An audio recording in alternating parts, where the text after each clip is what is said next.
Hi everyone! My name is Mediana Sasabila Putri Wasesa, but people usually call me Medi or May for short. I'm 22 years old and currently living in Jakarta, specifically in East Jakarta. I'm a fresh graduate from Diponegoro University majoring in Communication Science with a GPA of 3.82 out of 4. There are three words to describe myself. The first one is tenacious, the second one is communicative, and the third one is adaptive. I'm a diligent, energetic, and hardworking person, especially when it comes to my dreams and goals in life. I can also easily adapt to new environments, and I like to communicate with people, especially with new people in my surroundings, to exchange ideas and thoughts. Selama saya berkuliah, saya memiliki banyak pengalaman, especially dalam bidang pembuatan konten, event management, dan juga PR atau public relations. Di saat itu, saya memasuki organisasi mahasiswa seperti Himpunan Ilmu Komunikasi, yang mana saya menjadi staf Departemen Komunikasi yang ditugaskan untuk membuat konten secara berkala. Lalu saya diberikan kesempatan untuk bergabung dengan Creative Idea Fest 2021 sebagai Public Relations Officer, di mana saya ditugaskan untuk mempublikasikan acara sebesar-besarnya melalui platform media sosial dan juga roadshow yang mengundang pihak internal dan eksternal.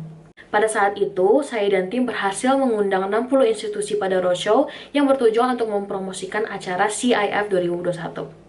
Lalu pada tahun berikutnya, saya diberikan kesempatan untuk menjadi project leader pada acara yang sama, yaitu Creative Idea Fest, di mana saya dan tim berhasil untuk mengemas acara yang semuanya online karena COVID-19 menjadi acara offline. Pada saat itu, saya dan tim berhasil untuk mengumpulkan sebanyak 200 partisipan. Karena saya memiliki pengalaman dalam pembuatan konten dan ingin mengasah kembali skill tersebut, saya memutuskan untuk mendaftarkan diri pada Digistar Kelas Intern 2025 pada posisi Creative Content. Motivasi terbesar saya untuk mengikuti program ini dikarenakan PT Telkom Indonesia merupakan salah satu perusahaan terbaik di Indonesia yang bergerak di bidang telekomunikasi. Tidak hanya itu, PT Telkom Indonesia juga berkomitmen untuk selalu memberikan pelayanan terbaik guna membawa perubahan dan perkembangan untuk Indonesia. Hal tersebut membuat saya ingin sekali terjun langsung dan menjadi bagian dari misi mulia tersebut. Dalam program internship ini, saya berkomitmen untuk selalu belajar dan berkolaborasi bersama teman-teman intern, mentor-mentor, dan juga rekan-rekan kerja saya yang lainnya. Saya juga berkomitmen untuk selalu bekerja keras, giat, dan bertanggung jawab dalam menyelesaikan tugas. Saya berkomitmen untuk menjaga baik nama perusahaan dengan melaksanakan program intern sesuai dengan peraturan yang berlaku. Dan terakhir, saya berkomitmen untuk mengerjakan tugas dengan baik dan penuh perhatian. Kesibukan saya akhir-akhir ini adalah dengan healing, tapi bukan healing ke luar negeri atau pergi-pergi keluar, bukan, tapi lebih ke healing di dalam rumah. Jadi healingnya secara mentally and physically. Jadi akhir-akhir ini saya lebih fokus untuk merawat diri saya dengan mulai journaling lagi untuk menghindari overthinking. Jadi biasanya saya setiap pagi dan setiap malam sebelum tidur itu selalu menuliskan isi pikiran saya, apapun itu saya tulisin. Lalu saya juga mulai rutin berolahraga setiap pagi, mulai dengan jalan kaki dan juga jogging. Lalu kesibukan saya yang lainnya adalah dengan mengasah skill saya, baik dalam pembuatan konten atau dalam desain konten. Jadi untuk pembentukan konten sendiri, dalam segi menulis saya sudah bisa, saya sudah mampu, tetapi dalam desain konten itu sendiri saya belum terlalu bisa. Jadi saat ini kesibukan saya ya untuk belajar cara mendesain konten. Untuk proyek yang paling menarik bagi saya dilaksanakan waktu saya sedang melakukan exchange program di Korea Selatan pada tahun 2023. Di saat itu kampus saya yaitu Myeongji University mengadakan sebuah event yang bernamakan Worldwide Festival, di mana semua anak-anak exchange itu dianjurkan untuk menjual sesuatu atau membuka tenan. Saya dikelompokkan dengan teman Indonesia saya, dan ada juga teman-teman dari Thailand dan teman-teman dari Amerika. Dan setelah kita dikelompokkan, akhirnya kita brainstorming mau menjual apa, dan kita akhirnya memutuskan untuk menjual makanan. Dan dari Indonesia sendiri menjual Indomie atau mie goreng, lalu dari Thailand menjual Thai tea, dan dari Amerika menjual s'mores.